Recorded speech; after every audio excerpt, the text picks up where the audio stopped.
Ya llegaron de la sierra, porque los mandó Fidel, libertaron nuestra sierra y nos dieron la paz al volver. Por las calles aclamados, su ideal, su fe que más pudo, todos gritan, han triunfado, que viva Fidel, vivan los barbudos.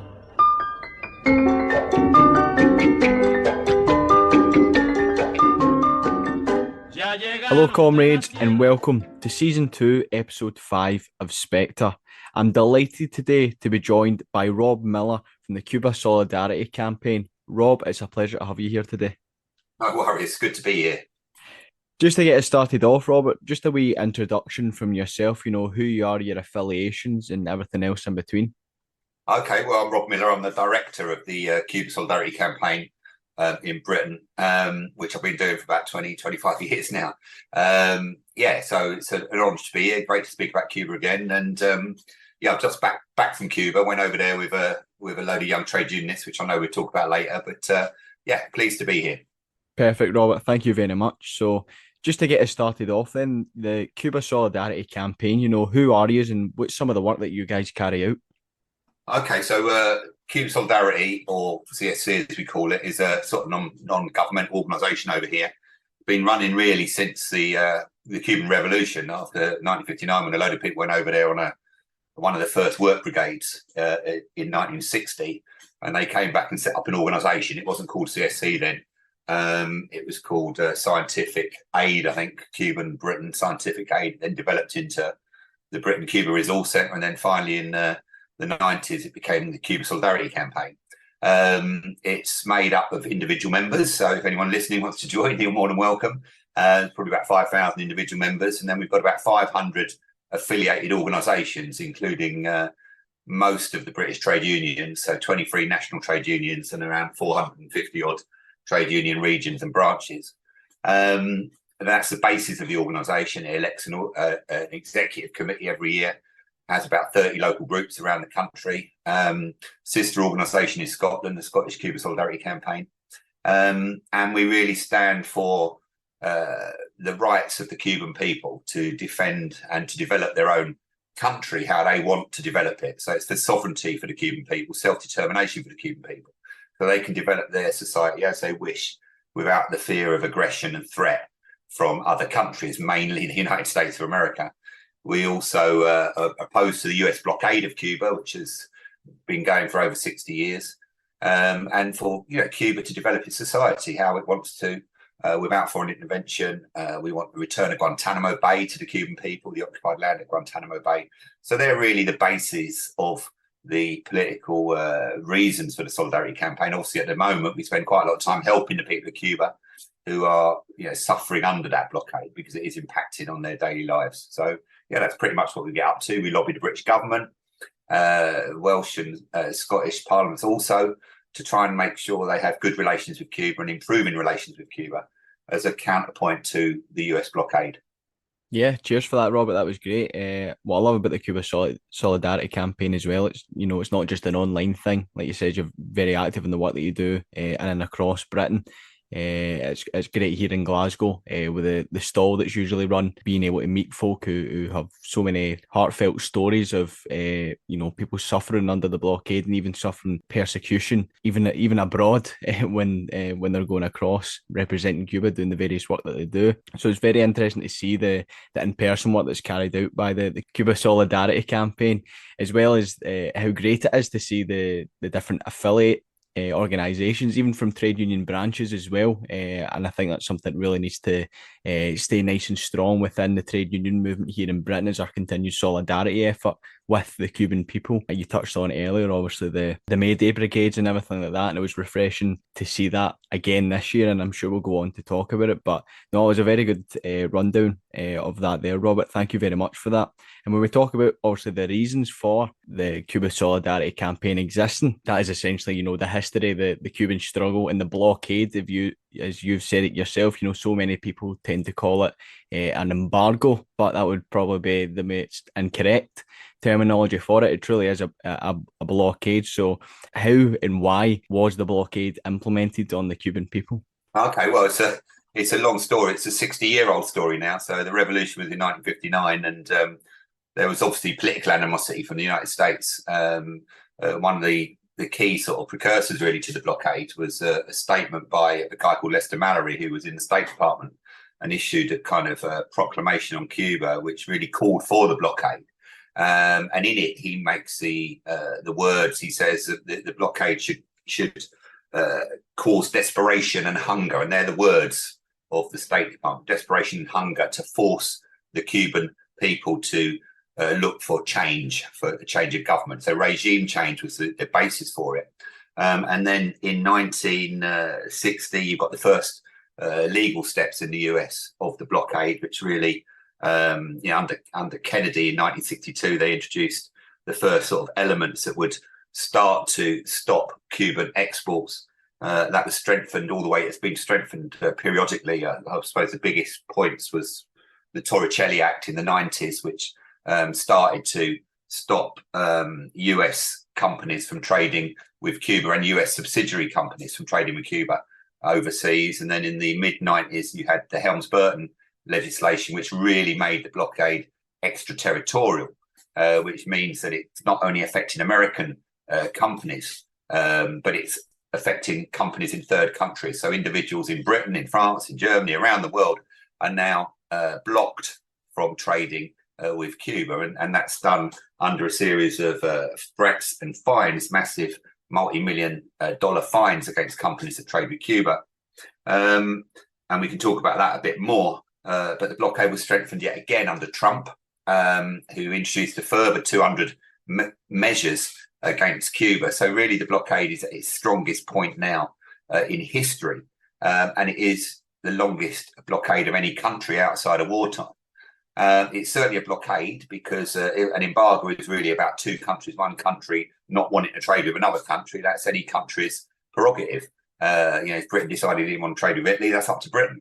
But once you start stopping third countries in an extraterritorial way, which the blockade does now, it becomes a blockade. It's definitely a blockade. It's not a material blockade, as some people might think, with a ring of ships around Cuba or anything. But it's one of the most powerful and noxious pieces of legislation in history, really, and it's strangling a small island of 11 million people. And the country that's doing that strangling is the biggest superpower on earth, the United States, which is just 90 miles away. So it's a terrible indictment, really, of the United States that wants to bully its close neighbour, Cuba, into submission. The reasons why it does that is a whole other story, which we can talk about. Recently, I suppose it's important to mention that Biden has done very little to push back on the Trump measures, even though Biden was part of Obama's administration. And Obama, as you probably know, loosened the blockade in some ways, particularly in the narrative. They opened embassies in Havana and in Washington, and there were talks beginning to develop over different sorts of agreements to do with customs, to do with migration, and so on.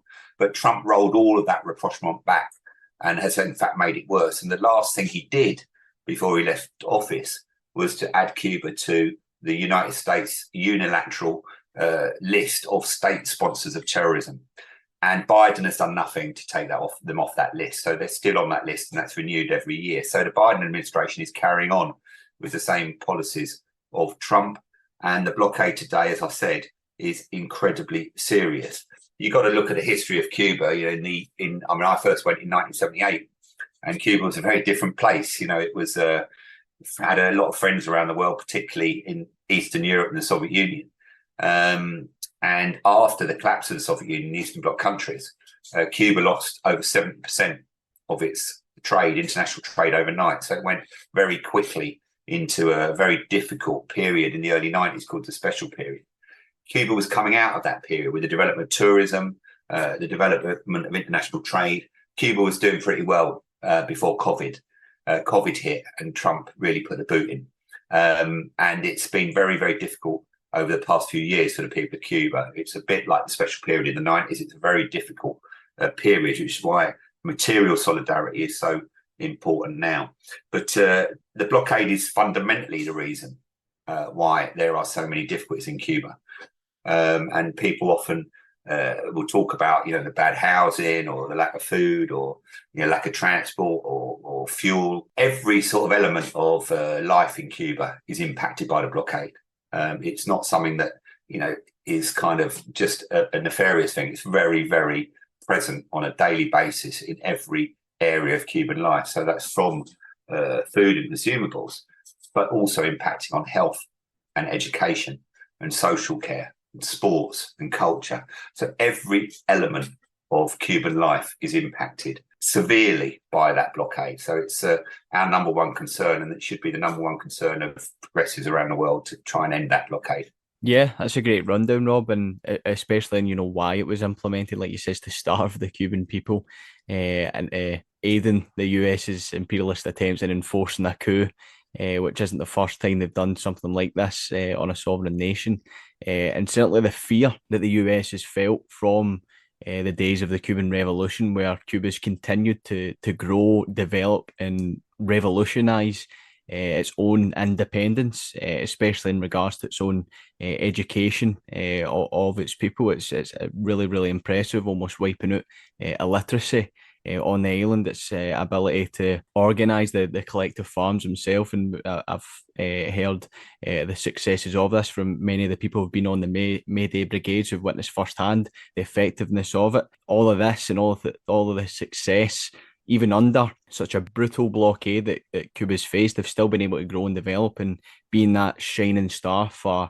what Latin American people can achieve, even under the boot of American imperialism, has been a threat that the US has been absolutely fearful for. Like you said, over 60 years, they've continued to try harsher attempts of dehumanizing and demonizing the Cuban people. But needless to say, that's not worked, and time again, they've continued to grow, especially over the growth of COVID, with Cuba being, I believe it was one of the first countries to come up with their own vaccine, which was at the time, it was absolutely amazing to see, and it showed even under these restrictions they were still able to grow impressively.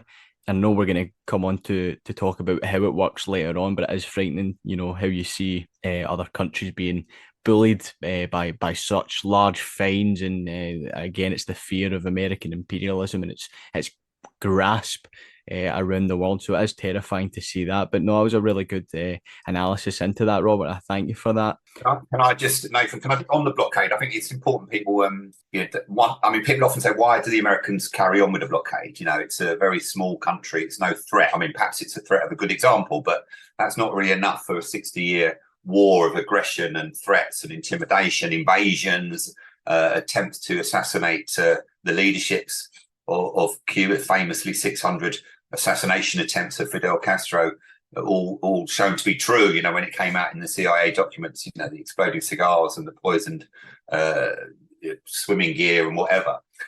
It's not the American people generally that have got a gripe with Cuba. Most American people want to go to Cuba. When Obama allowed more tourists to go, hundreds of thousands of Americans went to Cuba. It's very much in their psyche, all those films that about, the Goodfellas films and The Godfather and, Guys and Dolls or whatever it might be.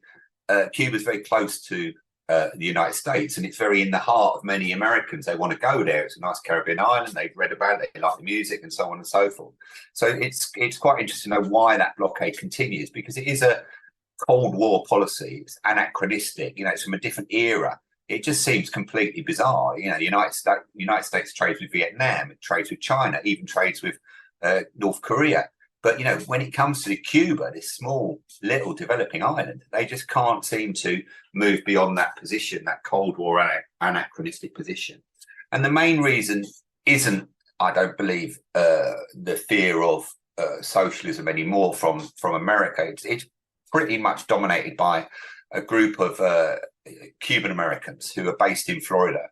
And they are really the descendants of the leaders, the aristocracy, the factory owners, the plantation owners of pre-revolutionary Cuba, who were around the dictatorship of Fulgencio Batista, who were overthrown really by the Cuban people at the time of the revolution. And most of those people decamped to Florida, where many of them had houses anyway.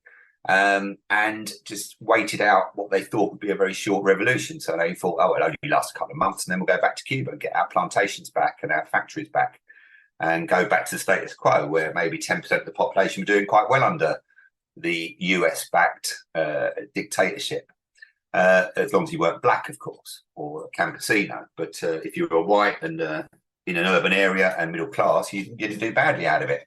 The casinos were thriving, the prostitution was thriving, the drugs trade was thriving. There's quite a lot of money for some people in Cuba at the time. And 6 months went by, a year went by, the Bay of Pigs invasion failed. The attempts to overthrow the revolution failed. And those people in Florida have got more and more bitter and twisted about the situation they find themselves in, where they feel that they have lost what they had, their supremacy of Cuba, their ownership of Cuba. And years have gone by, 20 years, 30 years, it's now 60 years. And that community, I'm not saying all of that community, but many of the people in Florida around Miami are related or descendants of a very hard right, I'll call them a mafia, if you like. Many of them were part of the criminal fraternity that run Cuba like a playground for the rich. I mean, they were those people. The mafia went to Cuba in the 30s because of prohibition, and it flourished in Havana. Havana became that crime center of the region. You went to Cuba to have a good time because you couldn't do it in America. And when the revolution happened, they just moved their criminal activities back to Florida and carried on. And the whole cocaine trade up from Latin America, Oliver North, the Iran-Contra scandal. You can go through the whole history of Latin American politics, and you'll find that Cuban Americans have played a front-line role in US hardline right-wing politics across the region. Look at the Nicaraguan war, the Contra war in Nicaragua, fully orchestrated using Cuban Americans. The assassination of Allende in Chile. You can go through all the coup attempts across that region, and you'll find that Cuban Americans have been somehow involved at the behest of the CIA.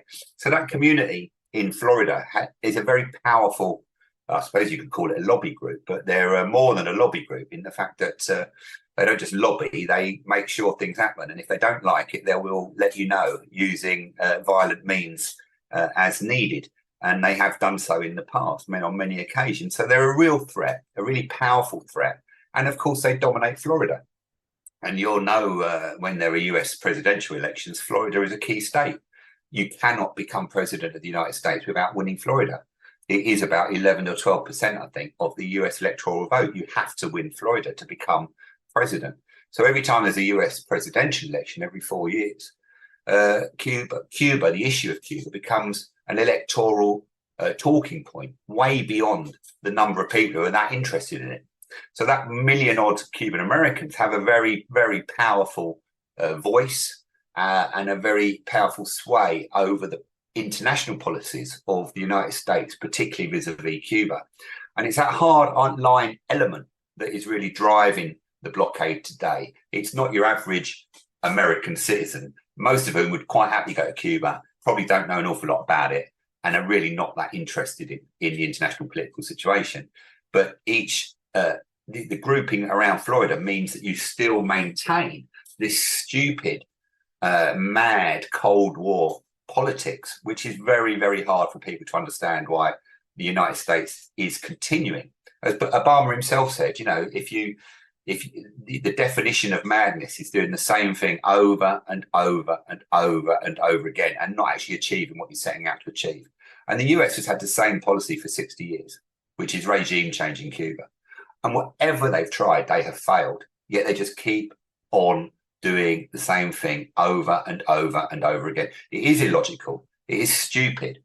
And you have to see it in the context of what's happening in Florida and that powerful community to really understand why the blockade continues. Of course, there's a nice relationship between the Florida mob and far-right neoliberalism in the United States, which comes together as an anti-communist or anti-socialist kind of view of the world.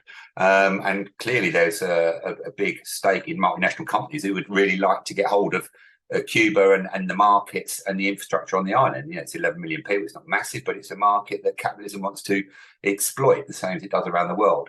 So there are a number of factors, but the biggest factor in terms of why you've got such a stupid policy, a Cold War anachronistic policy, is the power of the Florida Cuban Americans, who, like I say, aren't a sort of just a nice little lobby group.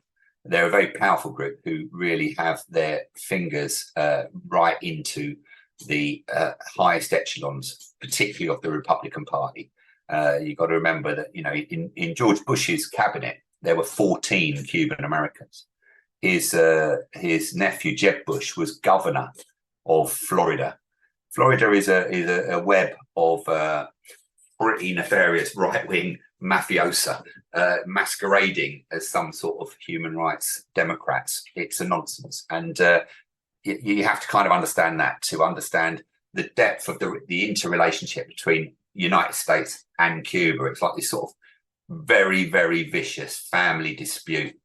It's not a normal political disagreement. It's a vicious family dispute. And anyone who's been involved in family disputes will know how complicated they are to extricate themselves from them. You know, they're very difficult to break them up. Yeah, absolutely spot on there, comrade. I like what you're saying about Cuba being the former playground of exploitation, and that's, you know, the longing of what so many of the Gusanos, as we know them as, to long for again is this playground and their freedom to exploit and to line their own pockets up.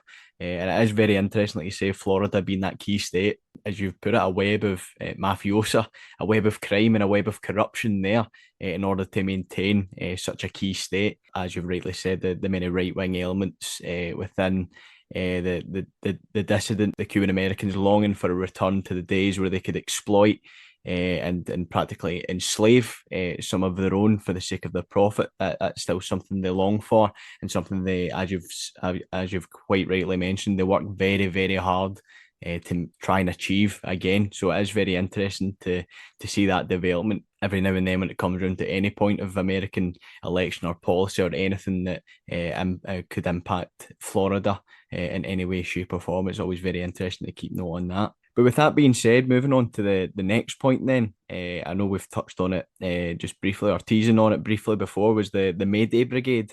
You know, how important is this event for both outsiders, like you say, you know, not people who might be advocates for socialism or communism in itself, but as well as that, how important is that for the Cuban people when people come across to see how the island functions and the hard work that people do under this blockade? Yeah, I mean, the May Day Brigade's brilliant because it's young people, it's working people, working class people from the UK going over to Cuba and seeing it themselves.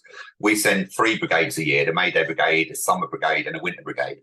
And we also send delegations, trade union delegations, different groups. We've got a group of 25 teachers going out in October, and they've been going every year, the National Education Union teachers, different groups. We had a Unison delegation over there at May time and so on and so forth, as well as study tours. We try and get as many people over to Cuba as possible.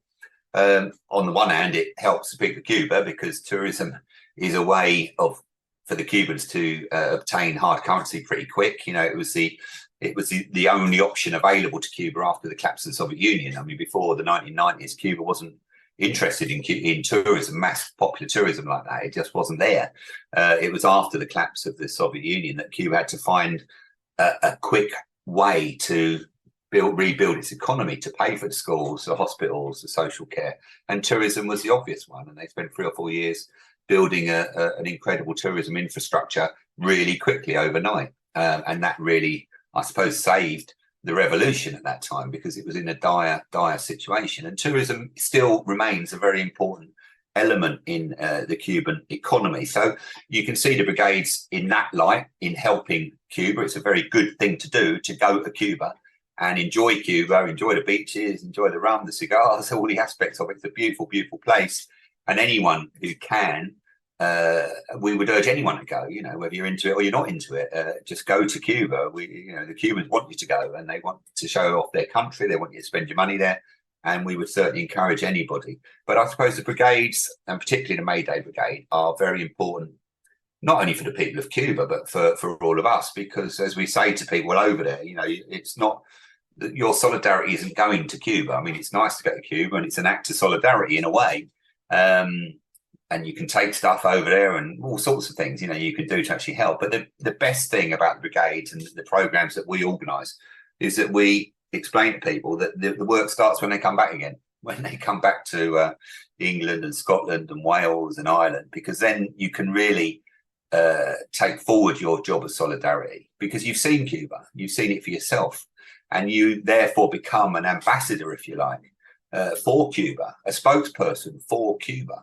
And one of the biggest problems Cuba faces is the lack of correct and factual information about the island. People see Cuba through the prism of the United States media, and the British media just tack along to it. And much of it emanates from Florida, the very same people we were just talking about, many of whom are paid by the US taxpayer under so-called democracy programs to write the truth, as they put it, about Cuba, which is in fact a load of garbage. They just churn out anti-socialist, anti-Cuban nonsense, and it's picked up around the world. So by going to Cuba and seeing it for yourself, and then coming back and talking about it and explaining to your friends, your family, your work colleagues, your comrades, wherever you might be, you can do a role of solidarity. You can do a job of solidarity. I mean, I've worked a long time in this job, and every time I go to a social occasion, a party or something like that, as soon as I mention my job, I'll have all and sundry telling me everything there is to know about Cuba. They all know about Cuba. Everyone will tell you what Cuba is. They'll all go on about Fidel and communism and one-party state and this, that. They've read it. They know about Cuba. They completely ignore the fact that you've actually worked with Cuba for 25 years and you might actually know something about it. You've been there quite a few times, but they ignore all that because they all know. I mean, people will tell you about Cuba. No worries about that. They'll all tell you about Cuba. But the problem is that people don't know. They don't hear about the success stories that you were talking about the health care, which is the best health care in the hemisphere, about the fact that their infant mortality rates, which is one of the most clear signs of a healthy society, their infant mortality rates are lower than the United States. And infant mortality is something that takes into account nutrition, health, social collectivization, and so on, education. It's a real key indicator. Cuba has a lower infant mortality rate than the United States. It has a higher life expectancy than many parts of the United States. And if you compare it to the rest of the region, it's head and shoulders above most of that region. Again, with education, exactly the same thing. Cuba spends a higher percentage of its GDP on health and education than any other country in the world. It has 3 times the number of doctors per population than we do in Britain. And when you look at the health services in our country and you wonder why, people are unable to access GPs or are unable to get, basic health treatments or dental care. It's very simple. They're not, you need more doctors, you need more dentists, you need more access for everybody, free at the point of delivery, which they've got in Cuba. So those kind of things are incredibly important. I think when people go to Cuba and they come back, they can say, and no one can argue with them because they've seen it. And it's not a question, oh, well, you read this and I read that. I've actually been there. I've seen it. I met people. I talked to people. I don't agree with a bloke on the internet who's slagging it off. But because I've met a load of other people in Cuba, real people, not people on the internet, real people who told me something different. And when you go to Cuba, the Cubans are not, they're not shy to tell you what's right and what's wrong. There's no embarrassment about them telling you how crappy the transport is at the moment or their housing conditions. They're pretty upfront. They're an incredibly educated population, and you will go anywhere you like and meet anyone you like and ask any questions you want. So when you come back, you're fully armed, at the very least, with the ability to turn around and say, well, actually, when I was in Cuba, I saw this, or when I was in Cuba, this happened. And at the end of the day, no one's asking you to become a revolutionary and try and build Cuban socialism in Britain. That's not the job of the Cuba Solidarity Campaign. All we're saying is that Cuba is a functioning society. It has a lot of things that we can learn about. There's things that they can learn about too, but it's a functioning society. It has some wonderful achievements, as you've mentioned yourself, namely in all the things that matter to most people, like health, education, social care, jobs, pride in your community, those kind of things that we'd all like to see in this country. And it is somewhere to behold. And put it this way, if you're, I always say this, you can't really compare Cuba with Leeds or Manchester or something. You can't do a direct comparison. They're very, very different countries. Cuba's a poor, developing country. But if you are poor in Latin America, say you're living in Bolivia and you're poor in Bolivia and your kids are ill and they've got some silly illness and you can't get a doctor, you can't pay for a doctor because you've got to find one first, and you've got to pay for a doctor, you can't afford it. Your kids are ill and they're going to suffer for whatever illness they might have. And you think, well, if I was in Cuba, I'd have a doctor, I'd have a nurse, I'd have treatment. Then you look at Cuba very differently. If you're in, you're living in Peru or somewhere like that, or Brazil, and your kid really wants to be an artist or a dancer or a scientist, and you can't get your kid into school, or you can't get your kid into college because there isn't a college, or you can't afford it. And you look at Cuba and you think, well, if my kids were in Cuba, they could at least do their best and they'd have the opportunity, the same as everybody else, to be a dancer, to be an artist, to be a scientist. Then you look at Cuba completely differently. And you look at Cuba like some sort of nirvana, quite honestly, because if you're poor in those countries, and you've got to remember that most people across the third world, the developing world, are poor. They don't have access to all these things. They're not the rich ones you see on the television. Most people are poor and they haven't got access to all these things. They look at Cuba completely differently. Cuba is something you aspire to as a society that gives equally to all according to their need, and everyone puts in what they can. And that's a wonderful thing. And so when you've been to Cuba and you see ordinary working people like you, like me, ordinary people, old people, young people, who are just trying to live their lives as best they can and work as hard as they can and achieve as best as they can and get educated as best they can and look after each other as best they can, then, and you see that is being thwarted by a rich overindulgent superpower around the corner for very nefarious reasons, then you can come back and be an ambassador for Cuba. You can come back and talk about it. And quite honestly, you're in the best place to do it. And that's why we want people to go to Cuba, so that when they come back, they can tell the truth about the island, what they've seen, the good and the bad, make their own minds up, and really work for international solidarity, which is really what we're trying to do, is build the strongest possible movement of international solidarity in support of Cuba against the blockade.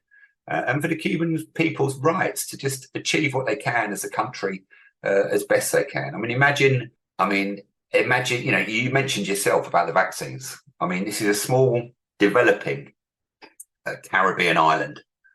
It's got a national ballet that tours the world. It's got sports stars that we've all heard of, who were winning golds at Olympic Games. It's got wonderful music. Buena Vista Social Club, whatever, dance, cinema, amazing cinema, an amazing culture. It's got incredible achievements. You mentioned the vaccines. This is a small Caribbean island who were going to be excluded from the COVAX scheme, the international scheme of vaccines. They had no choice but to sort themselves out. And they put everything they could into the research, the development, and then the production of vaccines. And they built their own vaccines. They designed, researched and developed their own vaccines. This is incredible, quite honestly. It's an absolute miracle that a small country like that could do it. You remember when in the middle of COVID, all the rich countries were scrabbling around fighting over the bloody vaccines, and they weren't, worrying about whether they could get them or not. And this is Cuba, just went ahead and did it. It's an incredible achievement. So you imagine that country and the ability of those people without the blockade tying them down, without the blockade strangling them, stopping them from engaging on an international basis, stopping them from trading, exchanging, sharing, developing further.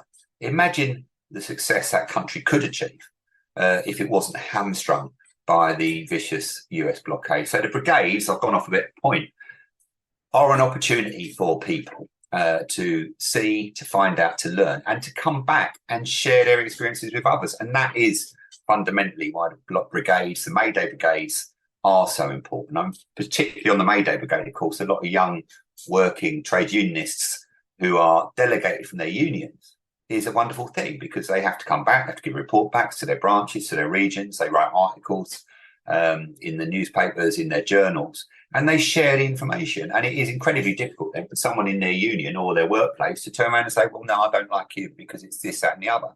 Because they can say, well, actually, when I was there, this is what it was like. And that's the most important reason for those brigades. And so it's wonderful so many people went. And if anyone's listening who wants to go to Cuba, do get in touch. I can't offer you a free trip, but there are lots of opportunities, and we can advise you on who to approach and how to get over there. It's wonderful to go on a work brigade. You're going in solidarity. You know, you're seeing people in a spirit of solidarity. You're not just going as a tourist.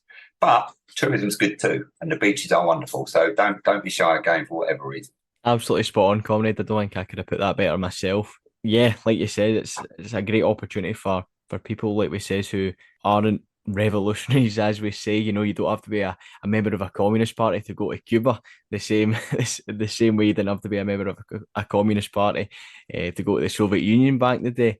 You know, there were constant trade union delegations learning about the various people within the Soviet Union and building their land, building their communities, especially after the devastating destruction of fascist Germany and the catastrophic damage that was done.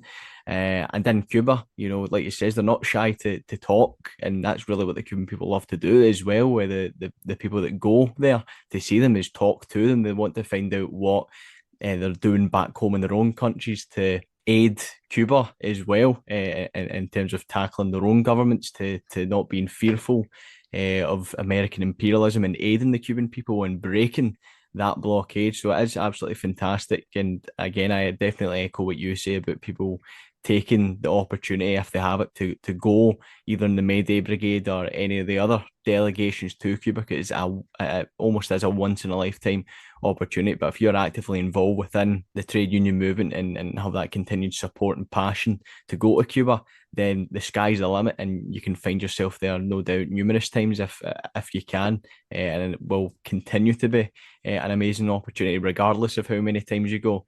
And of course, the rum and the cigars are just an added bonus to that as well, along with the good weather. But yeah, moving on from that, you know, we've talked sort of the international work for people, you know, both in Britain, even trade unionists in America, going to Cuba. But I'd love to talk about Cuba's international work specifically, as we've sort of discussed throughout the show, in terms of medicine. And Cuba's medical internationalism has been absolutely fantastic throughout history. And again, especially through COVID. I'm just wondering, Robert, if you can give us a wee sort of rundown on that sort of international work that they do medically throughout the world. Yeah, I mean, again, it's something that makes me really proud to work with Cuba and Cuba Solidarity Campaign. When you see Cuban medics, doctors, nurses, health experts around the world. When we were there in May, just a few weeks ago, we were in a regional hospital in Santi Spiritu, and someone asked a question about international work, and it was only a small hospital; it wasn't a big town, and they asked if anyone from this hospital was on an international mission, and the doctor said yes, and they said, "Well, how many?" And he went, "There's actually 39 doctors from this one hospital abroad right now, in 30 odd different countries." It was just like everyone was like, "What now?" Yeah, right now from this hospital. Cuba's sent something like 500,000 medics around the world over the last few decades. There's something like 40,000 doctors abroad right now as we speak. I think it's in 39 countries. There are more Cuban doctors abroad than the World Health Organization and Médecins Sans Frontières put together. So it gives you an idea of the scale of Cuba's internationalism. And there were some incredible stories about it. I mean, you know, this goes right back to the 1960s when they sent medical doctors to Algeria. And they'd been all over the world, to every sort of country, in emergency situations, but also in cooperation agreements, like in Brazil, where they had tens of thousands of doctors in the poorest parts of the country as part of the Mass Medicos program, helping people who didn't have access to doctors. And I'm pleased to see that Lula has announced that they will be re-establishing that program with the Cuban doctors, which was, you know, broken down in the terrible years of Bolsonaro. But you know, there's some wonderful, incredible stories. I remember we brought a doctor over here. He was called Carlos Dupuy, a lovely guy, and he'd headed up the Cuban delegation to Pakistan after the Kashmir earthquake. And it was a terrible earthquake, and it was maybe 2010 or something like that. I can't remember the exact date. But you know, these were 600 odd Cuban doctors ended up going there, and they were working in the Himalayas. And you can picture these Cubans from the Caribbean working up in the hills of the Himalayas, traipsing through the snow. And there's a wonderful film about it, documentary film called In the Ladders of the Himalaya, or the foothills, sorry, of the Himalayas. And it was wonderful because, of course, the Cuban medical brigades, lots of women, which was wonderful in those communities in Kashmir, made a huge difference. And after the Kashmir earthquake, and after all the sort of international rescue and the special dogs that we send over there from the Western countries, and all the TV cameras had gone home, like about 3 weeks later, the Cubans were still there. 6 months later, they were still there. Nearly a year later, they were still there. By the end of their stay in Kashmir, I mean, it's an incredible statistic that 73% of every medical intervention carried out following the Kashmir earthquake was carried out by a Cuban medic. So nearly 3/4 of every medical intervention. That's despite, the West charging over there with all their specialist equipment and their dogs digging around in the rubble and their high-level GP, doctors going out. I'm not knocking it, it's good.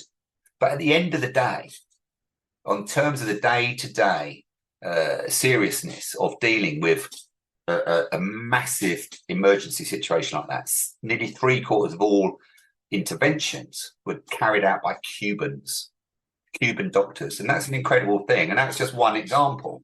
In the Ebola crisis in West Africa, the 3 countries that were asked to help by the World Health Organization was the United States, Britain, and Cuba. They were the 3 countries that were called upon by the World Health Organization to go and help with the Ebola crisis. Incredible for Cuba to be that country out of all the countries in the world. And Cuban doctors went there. Again, we brought one of those doctors over to Britain, and it's an incredible story of, just dedication, humanity, sharing. The Cubans have a wonderful saying, which is solidarity is to share what you have, not what you have left over. And I think it's something, we can think about when when things go wrong in the West and people all donate their leftover jumpers and their leftover this, that, and the other.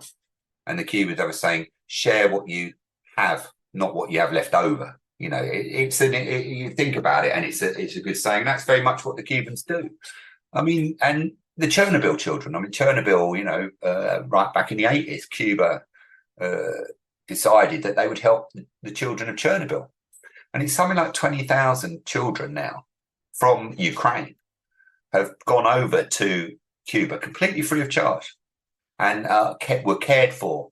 And Cuba just took a decision to give free healthcare, rest, recuperation, and so on to the children and their families, completely free of charge to the children following the Chernobyl disaster. So it goes on. And you rightly mentioned during COVID. I mean, recently I was in Cuba about maybe 8 months ago, and we were in a different region in Pinar del Rio, and we went to a hospital, as we often do, giving donations of medical aid from people in Britain. And we asked the doctor about COVID and what they did. And he said, well, we drew up a 6-point plan. And number one in the plan was to help people in other countries in the region. That was the first point of their plan, how to deal with COVID. Well, we're going to go and help people elsewhere that need us. That was the first point in their plan. And it was an incredible thing. During COVID, the Cubans sent over 40 medical brigades. 40 medical brigades to 40 different countries in the Caribbean, in Latin America, but also in Europe. So they sent people to Italy. They sent people to Andorra. When I say they sent them, they didn't just unilaterally decide, we're going to go to Italy and help. They were invited by the authorities in Italy, by the authorities in Andorra, who needed help to cope with COVID. And the Cubans sent them. So they sent thousands of doctors and nurses to 40 different countries, including some British overseas territories in the Caribbean, places like Montserrat. So that was in agreement with the British government, who basically were requesting Cuban medical help to those overseas territories that we still have some sort of control over for some bizarre reason. But Cuban internationalism, and particularly its medical internationalism, is really a miracle, really, for a small country like Cuba. There's so much you can talk about. I mean, they train doctors. They have an international medical school, the Latin American School of Medicine, where they trained tens of thousands of doctors from poor countries around the world, not just poor countries, from poor communities in the United States, send people there. People who can't train to be doctors because of the cost, or there's no facilities to train. And they have no obligation. They're completely free of charge. They're not obliged to. The only commitment they make is to say that you will return to your communities and help other people. And they can or they can't. It's up to them. But Cuba trains doctors from all around the world, from Africa, from Asia, from the Americas. The eye treatments, Operation Milagro, Operation Miracle, which has set up eye clinics all across Latin America. And over 2 million people, I think was the last figure I heard, have had their eyesight treated, mainly cataracts. But if you've got cataracts and you're a doctor, you can't be a doctor. If you've got cataracts and you're a teacher, you can't teach because you can't see. So having those basic eye operations for millions of people across Latin America in their countries, but also flying them into Cuba, all completely and utterly free of charge. I mean, it's an incredible thing.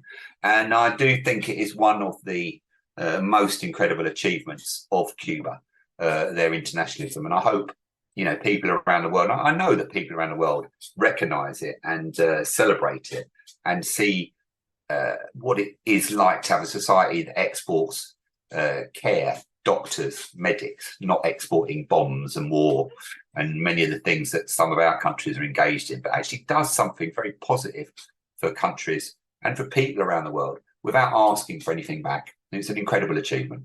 Yeah, absolutely, Rob. A far contrast between Cuba and America. Cuba's biggest export being doctors and medical aid, and the US has been bombs and destruction. So it really is impressive to see Cuba's international work, and that's just on its medical field alone. It really is a shining example of the island and the hard work that the people do there. The humanity that they're free to give out to the rest of the world, and definitely not shy of, like you said, a 6-point plan where the number one thing is helping others. It's absolutely amazing that character and that attitude runs rampant throughout the island, and as we're seeing by so many missions throughout the world as well. So absolutely fantastic there. Just going back to the blockade, then we talked earlier about the actual blockade and why it was implemented. I'd like to talk about the blockade today. Especially on how it works to punish efforts of international solidarity from nations as well as individuals as well. If you're able to give us a rundown of that. Yeah, definitely. I mean, it's really important to understand how it operates, because people often go to Cuba and they kind of see certain products and they can't really understand if there's this blockade, how can they buy certain products on the island. I mean, it's a blockade that's enforced by a whole network of fines and threats, and it's quite arbitrary. It's not, some companies, particularly if they're exposed to the United States economy, will take it incredibly seriously. Often you'll get companies that are involved in mergers or buyouts, and they'll have accountants and people going through their books, and they'll kind of look at Cuba and think, we won't bother with that one, that's too dangerous. So it's kind of a bit arbitrary, it's a bit kind of sporadic as to where it applies, but it is completely vicious. Under Obama, the Obama administration, remember that was a time when the United States was supposedly having a rapprochement with Cuba. They fined 49 international companies during that period, so the biggest kind of period of the blockade, its extraterritorial application. And they fined them over 19 billion. It was over 40 companies, but $19 billion worth of fines were issued to those companies. And these were companies mainly like banks, but also other international corporations. So these were like banks, including British banks, including the Royal Bank of Scotland, which at the time had been nationalised after the financial crash. So it was owned by all of us. Barclays, Lloyds, all paid over £200 million each in fines to the US Treasury, the Office of Foreign Assets Control, which is the body that oversees the blockade. So it's enforced by serious levels of fines. The biggest fine in history for such a thing was issued against the French bank, BNP Paribas. It was a huge fine. Wait for it. It was the fine was $7 billion for one bank. And at the time, the president of France, I think it was Hollande, stood up and said, there's no way our French bank is going to pay this money to the US. No way whatsoever. But they paid it. They paid it anyway. And the reason these companies pay these fines is quite simple. They have to make a choice. They either settle with the United States and carry on trading with the United States, but on a global level, or they trade with Cuba. Cuba is a tiny, tiny economy. And if you either trade with Cuba or you trade with the rest of the world, you don't have any option. And the United States is incredibly vicious in its persecution of the blockade. It affects everybody, even the people on the Young Trade Unionist Brigade. Some of them couldn't get insurance, some of them couldn't use their mobile phones because those companies wouldn't work with Cuba. So it is extraterritorial in the fact that it impacts on countries outside other countries apart from the US. So in Britain, for example, the Cuba Solidarity Campaign itself had all its bank accounts closed down by the Co-op Bank. Well, the Co-op is basically a British bank. It was it's supposedly an ethical bank. They shut all our bank accounts down because of the threats of the extraterritorial application of the US blockade. There's a really famous case where we campaigned for a young Cuban student in 2017. He'd done his degree at a university in London, and the lecturers there suggested he go on and do a postgraduate degree at the Open University. So he went to university with all his good references and so on, and they turned him down. They turned him down from applying, and he said, well, is it because, I haven't got the money, or is it because I don't have the grades, or is it because of my status or whatever? And they said, no. And after questioning, and we got involved because his previous lecturer realised what was going on, and we were helping him to contact the Open University and draft the letters. After various questions and probing and prodding for an answer, they wrote back that it was because of the extraterritorial application of the US blockade. They were scared of the blockade and the fines. And he was blocked from the Open University, and we launched a huge campaign. Over 200 members of Parliament wrote to the government. All the British trade unions, particularly the teaching and lecturers trade unions, wrote to the government. It was in the press, in the media. And the Open University were under severe pressure on the issue. We wrote to all other universities and asked them, would you accept Cuban students? And of course, they all said, yes, of course we would. And it was only the Open University that wouldn't. And once they found out that we were writing to all the other universities, they were getting very angry and got the lawyers out. So it went backwards and forwards. And in the end, we got lawyers. We got a lawyer to take a case, and we won. We won the case. We didn't win the case on the blockade. We won it on anti-discrimination grounds, on equal opportunities legislation, because essentially they were banning an entire nation from going to the Open University set up by the then Labour government in the 60s. And we won the case and won compensation for the student and got him his place for the following year. But it shows you the veracity of the blockade. I mean, I always tell the story of a woman a few months ago now who put a small trinket, a bracelet that she'd bought in Cuba, made of seashells. She bought it on a holiday in Cuba, and she put it up on eBay, and she was selling it for 99 pence on eBay. And she put it up on eBay, and within 4 hours, she had a message from eBay asking her to take down her Cuban trafficked goods, or they would close down her eBay account. And so the word Cuba on the internet just sparks all sorts of nonsense. You immediately get warning messages from all sorts of people. You really cannot do anything when you use the word Cuba. We ourselves, during COVID, we were trying to pay for medical aid for Cuba. The Cubans were finding the suppliers who would sell them the much needed medical supplies, and they would send us the invoice, and we were paying the invoices. And we managed to send over some incredible stuff, life-saving medical supplies and raw materials for vaccine production and so on. But to be honest, I spent two and a half years. It felt like I was some sort of money laundering criminal or drug dealing criminal trying to sort of get this money, not to Cuba. This is money from an account in London, often to a company in France or a bank in Spain or even a bank in the UK. And just moving money from one account to another with the word Cuba associated with it at one end or the other was virtually impossible. And we had to use all sorts of methods to try and move that money. I won't go into too much detail for obvious reasons, but what were we doing? We were trying to send humanitarian aid to a country that needed it in a world health crisis, in a pandemic. Yet we were treated like criminals for doing so. And that is what the blockade does. And it's why companies and individuals won't trade with Cuba. And even if they want to, they can't. And we're a British organisation with members of parliament in it. If you're a business, a company, let alone a Cuban company trying to do trade, and you can't do anything with money in this dollar-dominated economy, all international transactions are carried out in the dollar, it is virtually impossible for you to trade and do work in Cuba. So it's an incredibly potent blockade.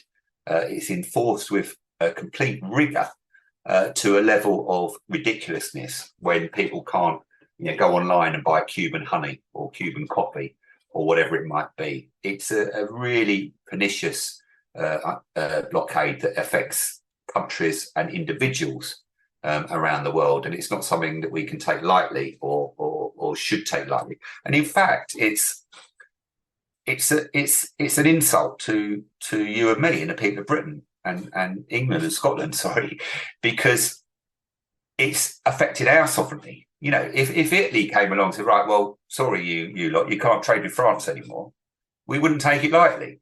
If the Germans came along and said, oh, by the way, we don't want you to trade with Spain anymore, you're not going to take it. But that's what's going on. Another country is telling all of us who we can and we can't trade with. Britain has no sanctions with Cuba.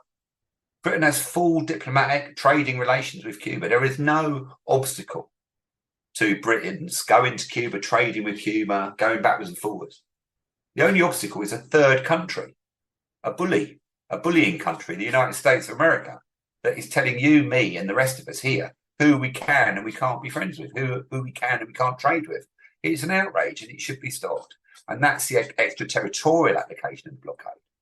And the British government first voted against the blockade in 1996 after the extraterritorial decision was taken, after the Helms-Burton legislation, and has voted against the blockade every year since. At the last United Nations vote, 184 countries voted against the blockade, and only 2 countries voted for it. The United States itself, and of course its partner in crime, Israel, who voted for it. A couple of countries abstained, Brazil at the time, because there was Bolsonaro there, and Ukraine, we know why. But the situation is that the world has spoken against the blockade, and the United States ignores the will of the world. They are the outsider. They are the isolated party in this. Unfortunately, we have a system of international law that is subject to the veto of countries like the United States, so nothing happens about it. But the blockade is illegal under UN law. It's been voted on 30 times, and by the vast majority, or the world, you might as well say. The United States ignore the will of the world. They ignore people like you and me and the British people, and they bully people around the world, in Cuba, but in every other country also, to carry out their blockade, their unjust blockade of the Cuban people. So the blockade today is still the number one problem for Cuba, but it's also a problem for us, and we do everything we can, and we must do everything we can to raise it here in Britain with the British parliaments, the national parliaments around the UK and Scotland and Wales and anywhere we can, so that we can show that there is a different way of doing business and that we're not subject to another country's laws and regulations, which are so clearly wrong.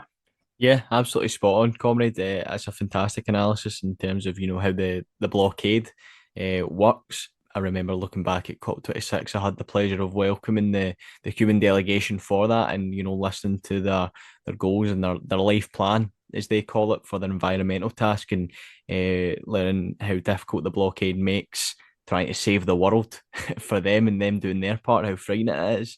And yeah, even back here, trying to get aid across the country into Cuba. I think it's great that so many of the delegations that go there for May Day bring over, like we've mentioned earlier in the show, even simple stuff like paracetamol, ibuprofen, the very basic things that go a long way in Cuba, and the repercussions, especially those trade unionists in America face on the return back into America, where they find themselves being held at airports, questioned, interrogated, and fear that they're bringing stuff over from Cuba. It's absolutely barbaric to see the grab that America has and its ruthlessness of it. It seems that, as you've said, that it really is enforcing its own will of what it desires to see in Cuba onto the whole world. It aims to turn the many nations that speak out against the blockade and the brutal treatment of the Cuban people. It's America's aim to turn those nations into the mongrels of their own wishes, and that it's frightening to see, but yet inspiring to see the Cuban resolve to this, as we mentioned, obviously in regards to the COVID vaccines development, education, the continued work in Cuba's life plan, and so much that's gone on within Cuba against the blockade. It brings a question: why is America continuing this? And we know why it's continuing this for many reasons. But it makes you think that so many good people who, as we've said before, aren't inherently socialists or communists or Cuba fanatics. It makes them question, why is this still going on? And the work that you guys are doing, the Cuba Solidarity Campaign itself, is certainly inspiring to reach these kind of people as well, and getting them to take the initial first steps of providing real solidarity and challenging their own government's complicity on the blockade in Cuba. So moving on to the next part then, Robert, just this will be the last wee question here. We've talked a lot about the international work of Cuba in itself, the Mayday delegations there. What can we do from our own countries to really aid and impact and provide much needed support for the Cuban people? Yeah, I mean, there's loads of things to do. I mean, obviously, the main thing is giving solidarity, and solidarity is, I suppose, you can look at it in two ways. I mean, there's the actual giving of material aid to the people of Cuba, the solidarity aid. It's not a charitable thing; it's a solidarity thing, and we've talked about some of the ways people do that when they travel over there. But CSC runs all sorts of campaigns. We've just completed the Viva La Educación appeal, which raised over £100,000 and has just sent 2 40-foot shipping containers full of material aid for schools, footballs, books. There's 500,000 pens and pencils. There's like 200,000 exercise books for kids in schools, loads of dance equipment, sports equipment, and so on. There's over 300 computers on there for schools. So that's real material solidarity. But I suppose the biggest thing is the solidarity in terms of political action and political campaigning in this country. We spoke about people trying to break the information blockade about Cuba, about correct information about Cuba. So raising awareness about the island is crucial, but also campaigning in your organisations and particularly in your trade unions and your workplaces for a position of solidarity with Cuba. We have lots of interchange between Cuban unions and British unions, and that's one of the best ways really for us to reach people in this country, because we still have a trade union movement and we can still access the trade unions through their literature, through their journals, through their meetings, through their democracy, which is a wonderful way of sharing information about Cuba. So I think in terms of really direct things people can do, I mean, obviously it goes without saying, but I will say it, if you're not a member of the Cuba Solidarity Campaign, do join. It's £20 a year. We publish a magazine, Cuba C, 4 times a year. A network of local groups, speakers, and so on. We have an annual general meeting in June, which you can attend. But it's a wonderful way of supporting Cuba. If you're unwaged, you're a student, or a pensioner, and so on, it's only £8 a year. So it's very well worth doing. You get the magazine, you get all the information, and you're part of the network, and you're actually enacting solidarity by doing that. So that's the first step. I mean, the second step is to get your trade unions and your organisations to affiliate to the campaign. Because if you're part of a movement, you can play a part in that movement. You learn about solidarity, you share with others, you take collective action with others as part of a movement, which isn't just on the internet, as you mentioned yourself. It is something real, and you can speak about it, you can talk about it, you can take part, you can participate in demonstrations, in actions around the country. So I think joining and affiliating is the most important thing. And then, of course, participating in many of the campaigns that we have or are taking place at any one particular time. We have, for example, we bring Cuban speakers over. I mentioned the doctors we've had over in a couple of weeks' time. We have a Cuban education specialist, a young teacher coming over and she'll be speaking in about 11 towns and cities. It's mainly in England, unfortunately, this time, but across the country. And you can find out the information about her visit and hear from a real Cuban, if you like, and hear firsthand the information. We have an ongoing campaign against the blockade, which is a kind of campaign focusing on the British government. We're about to launch a campaign on the Cuba being on the state sponsor of terrorism list.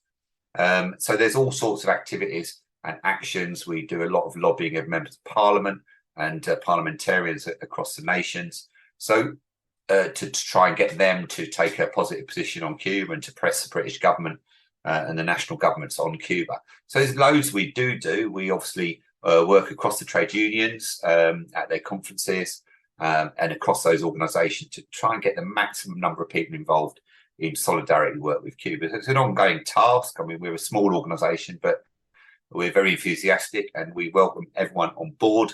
We have, like I say, the network of local groups, and the local groups across the country are organising speaking meetings with speakers or film shows, or they're attending local festivals and demonstrations to share information about Cuba, linking with other campaigns and organisations. So there's a whole myriad of things to be done.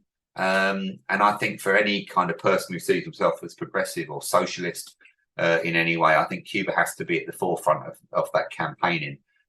Because it is, as you mentioned yourself, an opportunity to say whatever or however dire the situation might feel in this country. And, we're not in a great political moment in time right now.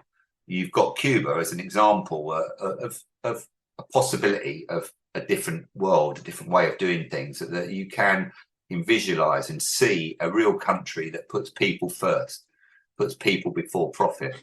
And that well-worn saying is one that we need to hang on to, because that's really what we're looking for. We're looking for a collective society where people share what they have with each other, look after each other, and build a society for all, not for the few. And it's a society that is for everybody, regardless of race or age or gender or anything, where you come from, but particularly of wealth, where everybody is entitled to try and fulfill their maximum potential. And unfortunately, in our country, that is not what happens. It's based on the fact that if you've got money, you have all the opportunities, and if you haven't got money, you haven't.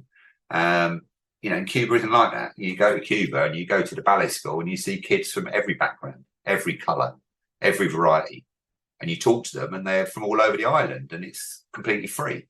So there is no discrimination based on colour, religion, creed, but particularly on wealth. Your wealth. Everybody has the same opportunity, and that's a wonderful thing. It's so sad that children, particularly in our country, are denied the opportunities because of where they're born, or the family they come from, or the wealth of their family in particular.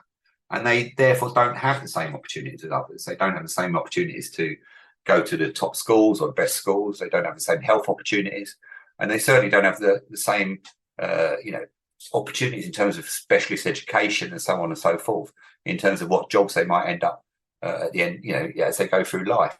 And that's unfair. It's unfair from every possible point. And I think Cuba shows that a different way of doing things is possible. There's a long way to go. Cuba's got a lot to achieve. And I hope that with the solidarity of people around the country and people involved in solidarity here, we can make sure that Cuba keeps building its society and keeps developing despite the difficulties they face, until a time when Cuba can flourish, which I'm certain that it will do over the coming years. Absolutely spot on, comrade. I don't even think that requires me to give a little add-on at the end. You've summed it up perfectly there. So just to wrap us up, just looking to see if you've got any final talking points, as well as whereabouts we can find yourself and the Cuba Solidarity Campaign on social media and that. Yeah. Well, I mean, we're all over social media, but you can get hold of Cuba Solidarity at our website, obviously www.cuba-solidarity.org.uk. But we're on Facebook and Twitter and all the other channels as well. So yeah, just go look for Cuba Solidarity. You'll find us. As soon as you put Cuba Solidarity in, you'll find us everywhere. But if you've got any questions, get in touch anytime. Send us messages on all the platforms, and we'll always get back to everybody. And if you want speakers in your workplaces, in your groups, online or in person, we'll do everything we can. And we never turn down an opportunity to talk about Cuba. We love talking about Cuba. That's what we're here for. So anyone who wants somebody to speak about Cuba, do get in touch. But be great to hear from people at any time. But thank you for inviting me on. Yeah, thanks again, Robert, for your time. I really appreciate you coming on the show today to talk about Cuba. I think it's something that definitely needs discussed, especially in regards to how the blockade works and why it's implemented, combating historical revisionism that's been sent out by the US on the reason why Cuba's been blockaded, and the lies that say that, it doesn't really affect them anyway, in an attempt to smear the development of the island. So again, I thank you for your time, and I wish you and the rest of the comrades involved with the Cuba Solidarity Campaign the much needed success and development, as I'm sure you'll achieve. Oh, well, cheers, Nathan. It's been great. It's lovely to talk about Cuba, and hopefully we'll do something else in the future. But if anyone's listening, I hope it'll be listening. Anyone who is listening, do get in touch, do get involved. And, it's a great cause, Solidarity Cuba. They're a wonderful island, a wonderful people. And they've given so much to the world, to others. It's really up to all of us to do anything we can at any level to help them in solidarity, in friendship, so that we can see an end to this blockade and an opportunity for the Cuban people to flourish. Thank you for your time. Thank you. Thanks again, comrades, for tuning in to another episode of SPECTRE. In the description, I'll leave the links for the Cuba Solidarity Campaign, their social media channels, and how you can get involved in their work. Be sure to leave us a rating on Spotify or on any other listening platform you're tuning in on. Be sure to share SPECTRE across social media to your friends, colleagues, and comrades. It's absolutely vital that we continue our much needed solidarity effort to the Cuban people. America has tried ruthlessly for over 60 years to squash socialism in Cuba, but time and time again they've failed. We need only look as far as their failed 600 attempts at assassinating Fidel Castro. Castro embodied the spirit of Cuba, the desire to develop without the fear of American imperialism. For every Cuban citizen wears nothing but a moral vest, a vest so strong that the toughest weapons in America's imperialist arsenal cannot penetrate it. If you're involved with a trade union in any capacity, you should be working hard for your trade union to affiliate to the Cuba Solidarity Campaign. If you're serious about helping Cuba materially and seeing firsthand the way of the Cuban people and their development under the blockade, then you should definitely take the words of Robert and see about being part of the delegations, either in May Day or throughout the year. America and the rest of its imperialist mongrels continue to smear Cuba and its people. They continue to fight to see Cuba turned into the playground of the bourgeoisie that it once was. They continue to fight for a return to exploitation and slavery on the island. But the Cuban people fight strong against this. And so do people in the international scale, challenging the US's power. The US and its mongrels will work tirelessly to condemn the Cuban people, but it does not matter. History will absolve them.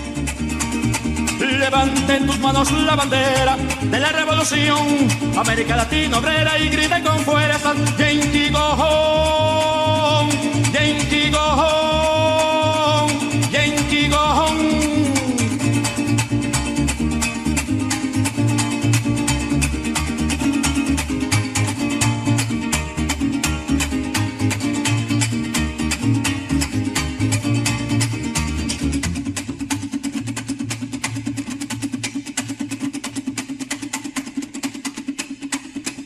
Gringo, go home.